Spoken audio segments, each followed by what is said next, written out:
Real questions, real answers for real life. Come on in and pull up a chair. You're at 1850 Main Street with Michael DelGiorno and David Zanotti. It's the day after Super Tuesday, and no one is surprised by the results. So now what are we going to talk about for the next 8 months? So I'm playing Debbie Downer today. Wah, yeah. That's one of my all-time favorite Saturday Night Live bits. Yeah, that was really good on Super Tuesday because I am already, this is March, and I'm already completely exhausted with this. I mean, I'm just like, blech. Yeah. I think a lot of people are that way. And first off, And we got 8 months of blah.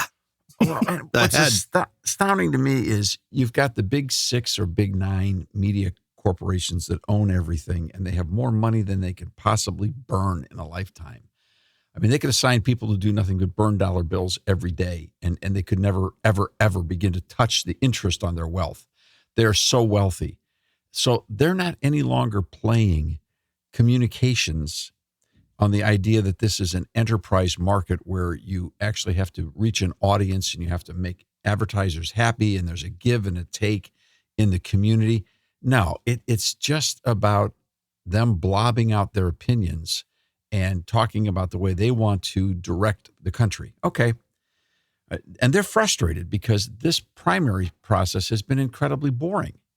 Because it's so doggone boring, they've got to jack up all kinds of stories. I mean, you talk about Puff, the Puff on the whole Nikki Haley thing. She never had a chance in a million. And yet how much did she get? How much credit? How much time? How much attention? Blah, blah, blah, blah, blah. It's all fraudulent. So I think people, by and large, that they're thinking through this process, they're already sick of it. Well, I think the David Zanottiism would be, I'm busy. I'm trying to earn a living. I have a marriage. I have children. I got to pay these stupid taxes. I have a vocation, a career, taxes to prepare for.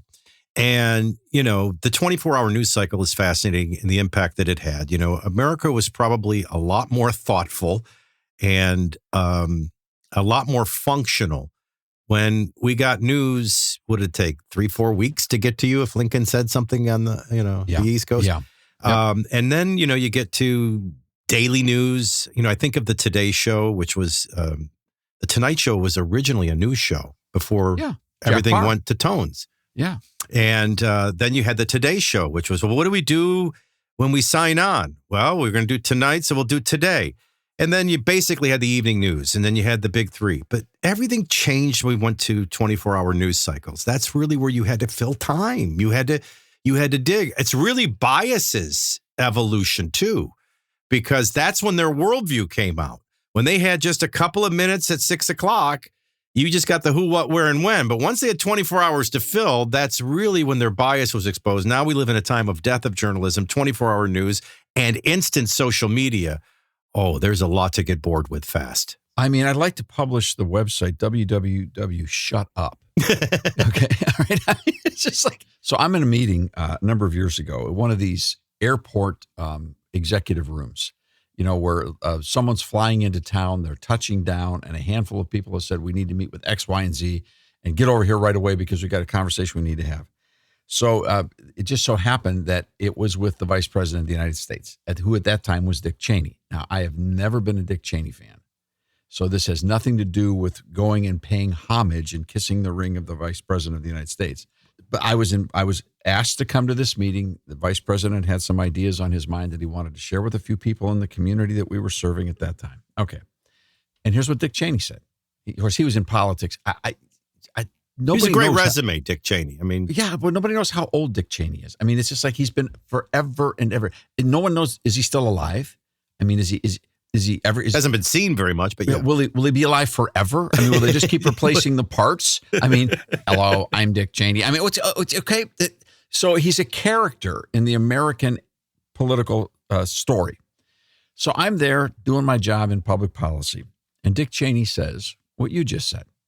This was years ago when he was vice president. He said the most difficult thing they have to deal with, from having him being a member of the House forever, a member of the House, and then climbing his way into power, then becoming vice president, is the 24-hour news cycle. He said, it used to be when something happened, you would hear about it that night, maybe, and tomorrow for sure. Now you hear about it instantaneously, and it is totally flipping out the system. While we're doing anecdotal observations, I noticed this when I was at the State of the Union, for example. I noticed representatives walking around. And what are they really representing? Themselves to the 24-hour news cycle. Like minnows around a feeder. Their constituents aren't on their mind. Their district isn't on their mind. They're playing of the 24-hour news cycle and getting TV time and coverage. That's what's on their mind. It's changed everything. So now we apply this instant social media that's everywhere, this instant 24-hour news cycle that's everywhere. And for 8 months, what do we focus on? Donald Trump saying, if he gets elected, it's the end of America. We're going to hell. With Biden saying for 8 months, if he gets elected, it's the end of democracy. Meanwhile, I'm trying to run We're all going to hell. I'm trying to run a business here. Is anybody serious going to emerge? I mean, let me ask it to you this way in a question. Do you really think whether it's Donald Trump or Joe Biden, for a businessman, much is going to change? Oh, yeah. But you're still $34 trillion in debt. Hang on, though. In regards to that's the long-term question, and that's always the right question. And I respect the fact that you bring that question up a lot. As you should, because we need to be constantly reminded of it. But the question you're bespeaking is our long-term enslavement to the administrative state. The administrative state has created all of us to become their slaves. And I would recommend us look at the book of 1 Samuel chapter 8, in which Israel decides that they're going to select a king. And this was not the Republican form of government that God was teaching them from Mount Sinai going forward. They decided they wanted to be like all the other nations and have a king. And so God warned them, if you do that, you will become the slaves of the state. Thomas Paine picked up on that in Common Sense, the most popular pamphlet in the Revolutionary Era period. Well, we have completely forgotten that. And now the United States Congress has made us all slaves to the national debt. Every single person, regardless of color or race or education or socioeconomic status, we all will be paying for the rest of our life. We will never pay less taxes than we pay today for the rest of our lives. But it's the debt that's driving the inflation, that's driving the high interest rates, which is driving the home ownership crisis. But there's no president that can stop that in 2 years. But wait a second. It's not just the debt. The biggest thing that's driving inflation is energy prices. And every businessman knows that. Yeah, if that can be approached in the first 2 years of a new presidency, with Congress's full support, as opposed to just administrative executive orders, then that begins to set the tone differently. Because now the second thing, and you and I have been talking about this a bunch, and I don't think anybody else is talking about this, which drives me crazy. I mean, there's no fun to be exclusive if your goal is to help change a country for the better. I mean, you'd be exclusive if you want to win a Pulitzer and you want to get a pay raise from some bureaucrat. But look, you've been talking about this like crazy, the electric vehicle scam. I mean, if there's a new presidency and the whole scam of what they've done with EVs is exposed, then suddenly that changes the whole dynamic, not just on the question of fossil fuels, but it changes the questions in regards to, are we going to have the opportunity to have washers and dryers again? Are we going to have the opportunity to actually create right energy prices? Are we going to have the opportunity to stop this nonsense with EVs and get back to a normal functioning economy? Now, I'm not saying that people should throw away the idea that there are new energy sources on the horizon. Of course there are. There should be. All of the above is where we left off before the radical left takeover. Yeah, and that's where Kennedy's at right now. I mean, the one thing I like about the rest Kennedy's, doesn't add up to a lot. We'll admit that wholeheartedly. Right, but the thing I like about Kennedy's approach is he's saying, I'm for every form of energy as long as it's market-driven. Well, that's said simply in one sentence. Yep. That works for me. So what do we get instead? We get a cylinder in the name of EV vehicles, somebody's making a play, because I'm telling you, it's really about Michigan and it's really about bailouts that are coming. They forced you to pay more, switch to EVs. The corporations, like with COVID, followed, did it, lost billions, and now they're going to all want a handout. And it's going to be this president who's going to try to give them the corporate bailout for the mandates that they implemented. I mean, one way or another, America, you're going to pay for this mistake. It's halftime here at 1850 Main Street. Time to freshen up that cup of coffee. You can start every morning off right by listening to Your Morning Show with Michael DelGiorno. Tune in to stations across America and online at the free iHeart mobile app. Get a head start on the big stories of the day every day with Your Morning Show on the iHeart Network.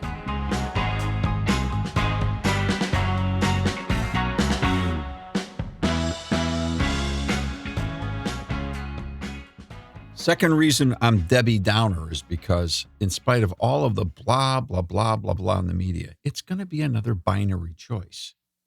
It's going to be coming through the conventions. You get A or you get A. Well, you get A or something like A. You get Trump or you get Biden. That's it. Do most people taking an honest poll saying, are these the two people you want to pick from? Of course not. And that in and of itself makes all this blah, blah, blah about the primaries all the more infuriating. And all the people that are glomming on saying the Republican Party is this, the Republican Party is that. The Republican Party is totally splintered among interest groups. The Democrat Party is totally splintered among interest groups. And the media keeps trying to shuffle everybody on the stage, give them a playbook and say these lines and do these things, and we'll orchestrate the play. And we'll end up with election night and two different candidates, and we'll do it. That's just lazy.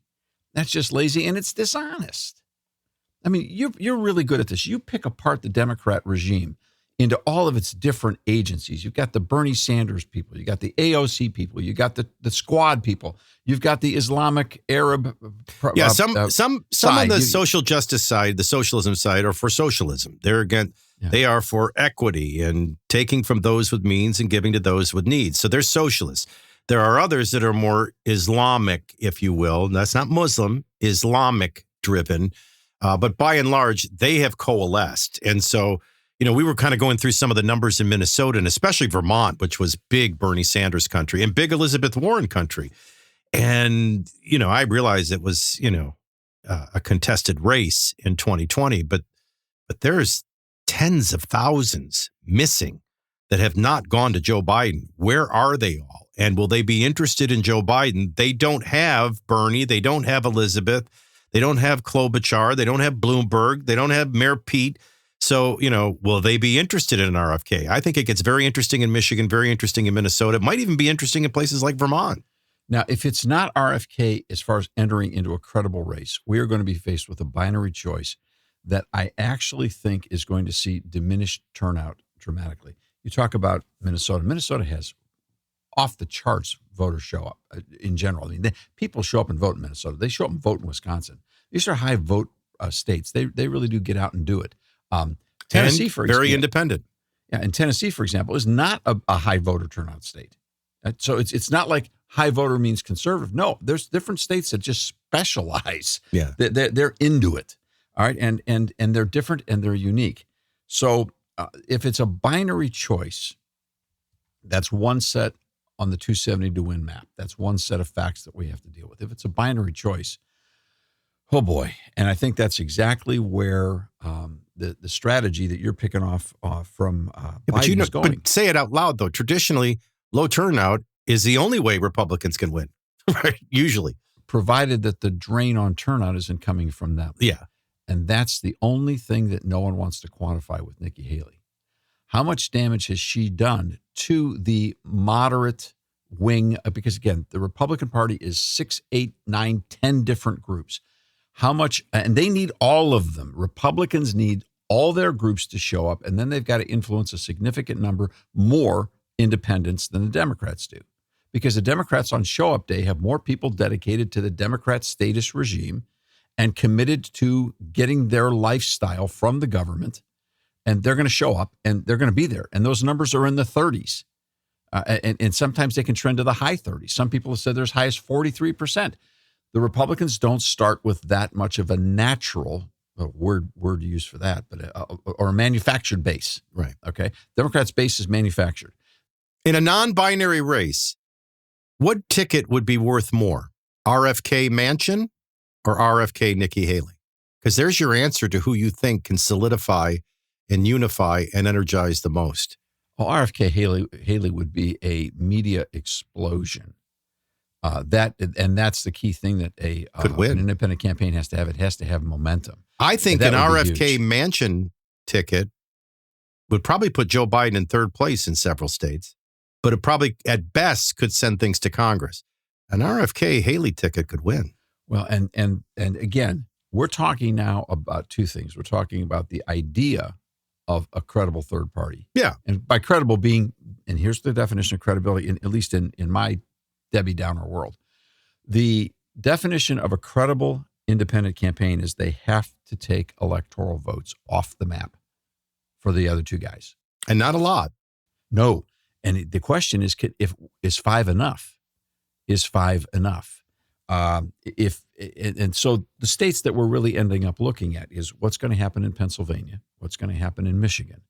You contend that Minnesota will be in play? Maybe, maybe not. Wisconsin, Pennsylvania, Virginia, Arizona, Nevada. And Virginia. But now the thing that we don't see, and I guess maybe this is where some of my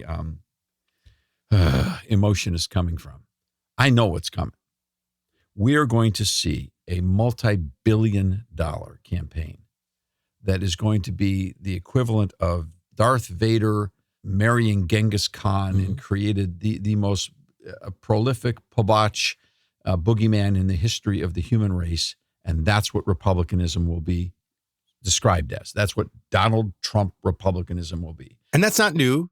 Hillary said deplorable. They say MAGA. Now it's going to be Trump, Satan himself. No. Those were all skirmishes. This will be atomic. Again, a campaign. Oh, I get it. It will be so huge that it will depress the nation, and it will be totally designed to depress Trump turnout.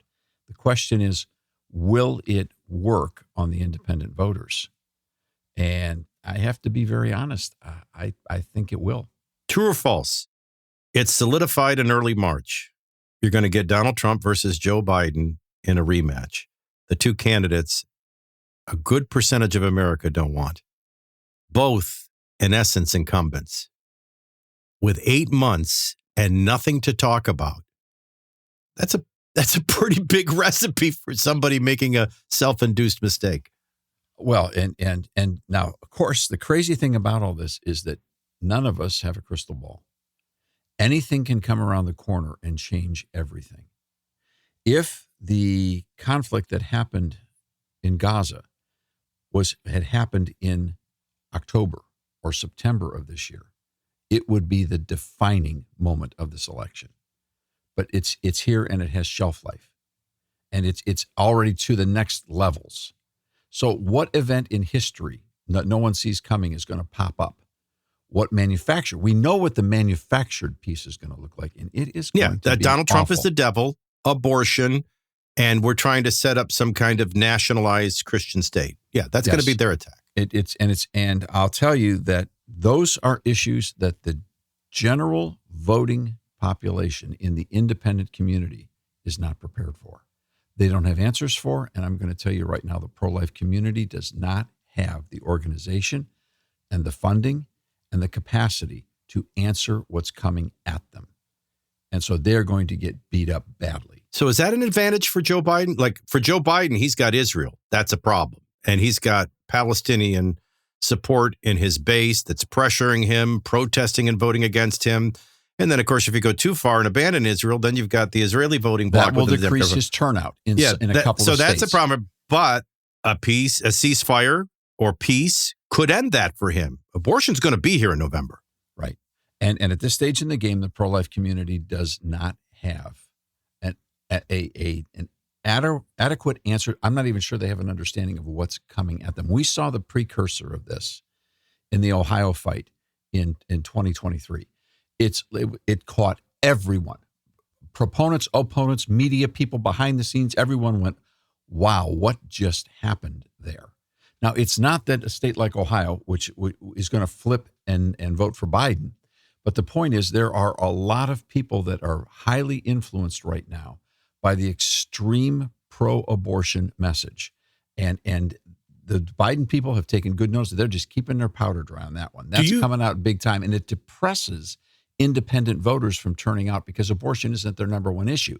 Do you see anything more prepared on the Christian nationalism side? Because that seems as unprepared as abortion. Well, the only thing about the Christian nationalism side is on its face, that argument's been around 4 times before, and people go, that's stupid. The more they talk about Christian nationalism, the dumber they look. And so that one almost burns itself out. When they hit the gas on that at the extreme, people are going to go, excuse me, because here's the truth. I've got quotes right now from Joe Biden that make him a Christian nationalist. He talks about the Declaration of Independence and rights coming from God all over the place. Well, that's supposed to be the definition of a Christian nationalist because it's such a reach. And such a lie. It's such a distortion of history that it's much easier to refute. The problem on the abortion issue is this. The other side has painted this issue that a right was taken away from you with the Trump court in the opinion overturning Roe versus Wade. That opinion, the Dobbs opinion, actually took something away from you. No, what the court said was you never had it.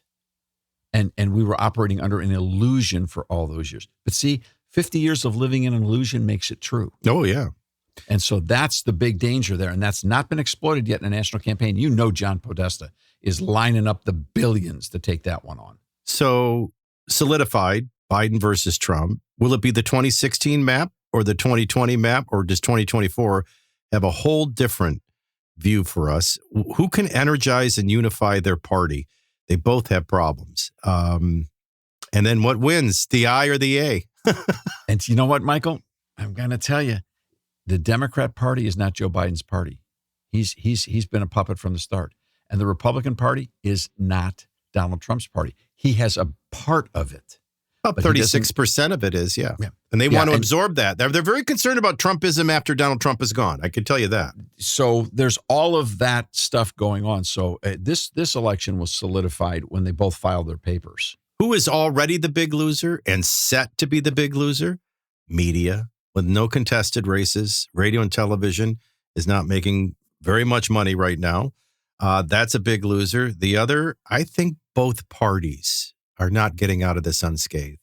Some of this is their aging. Some of this is America tiring of them. It's a very forward thought on your part. And I think that's going to be the story of 2024. Now, will it be the story of 2024 with RFK returning to the White House? I don't know. But even if he misses, even if he just makes a statement, I think both parties are going to, well, they're not only going to be the big loser of this entire campaign, just like they're trying to figure out what we're going to do between now and November to survive, they're going to be trying to figure out what they can do in 4 years to even be relevant. That's going to be tough. Did you know that you can hear Michael and David every day on your morning show on the iHeartRadio network? You can tune in daily or log on live to the free iHeart mobile app. Get a head start on the big stories of the day every day on your morning show. Then join us here where the conversation continues. Subscribe today so you don't miss a minute and visit 1850mainstreet.com to find out more. We'll see you next time here at 1850 Main Street.